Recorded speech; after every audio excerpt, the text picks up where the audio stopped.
Salut de nouveau, chers élèves. Dans la vidéo précédente, nous avons étudié la structure du cœur. Et dans cette vidéo, nous allons étudier comment l'activité cardiaque se manifeste-t-elle. Donc, allons-y. L'activité cardiaque.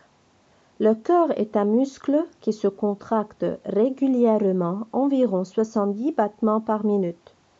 Ces contractions assurent la propulsion du sang dans l'organisme. Les oreillettes et les ventricules se contractent simultanément de façon rythmique. À chaque battement cardiaque, le sang est expulsé par le ventricule droit dans l'artère pulmonaire qui lui conduit aux poumons et par le ventricule gauche dans l'artère aorte qui le conduit aux organes. Allons-y pour découvrir ces détails. Le cycle cardiaque est formé de 3 phases. Encore, on l'appelle la révolution cardiaque. Comme vous voyez, on parle de 3 phases. La systole auriculaire, c'est-à-dire la contraction des oreillettes.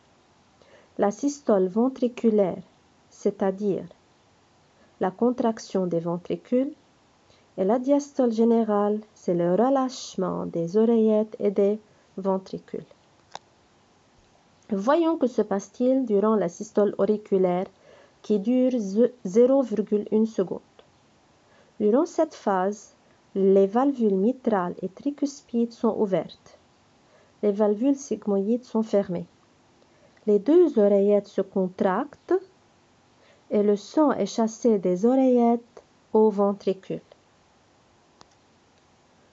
Durant la systole ventriculaire qui dure 0,3 secondes, les valvules mitrales et tricuspides se ferment, les oreillettes se relâchent, mais les ventricules se contractent. Les valvules sigmoïdes s'ouvrent et le sang est chassé des ventricules aux artères. Durant la diastole générale, dont la durée est 0,4 secondes, les oreillettes et les ventricules se relâchent, c'est-à-dire c'est la phase durant laquelle le cœur se repose.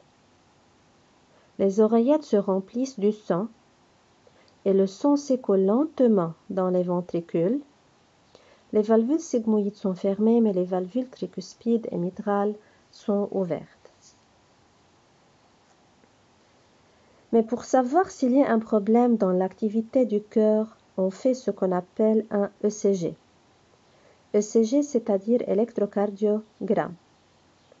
L'électrocardiographie est un examen médical qui fournit des renseignements sur la régularité de l'activité cardiaque. Comme vous voyez dans la photo, c'est l'enregistrement de l'ECG. Donc, c'est un enregistrement des manifestations électriques qui accompagnent l'activité cardiaque. Il est formé de 3 parties. P qui représente la systole auriculaire, QRS qui représente la systole ventriculaire et T qui représente la diastole générale. Et maintenant, faisons un petit rappel concernant la structure du cœur. Vous allez annoter seul ce schéma et ensuite, vous allez faire cette application pour identifier chacune des phases et puis les arranger par ordre. Et à bientôt!